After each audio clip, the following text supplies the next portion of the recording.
ونقول إنه إحنا عايشين في عصر بتديره المؤسسات. يعني حضرتك عاوزة تعليم بتروحي لمؤسسة، عايزة entertainment بتروحي لمؤسسة، مظبوط. عايزة صحة بتروحي لمؤسسة. أحب أعرف من حضرتك أهمية الدراسات العليا لإدارة الأعمال.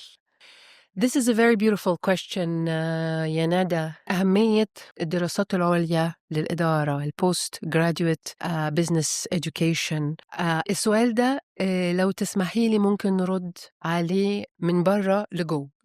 يعني نبتدي الأول ونقول إنه إحنا عايشين في عصر بتديره المؤسسات. يعني حضرتك عاوزة تعليم بتروحي لمؤسسة، عايزة entertainment بتروحي لمؤسسة، مظبوط. عايزة صحة بتروحي لمؤسسة. وبالتالي نجاح المؤسسة في أداء دورها بيؤدي إلى خدمة مجتمعية، بتؤدي إلى نجاح الدولة، بتؤدي إلى سعادة هذا المواطن.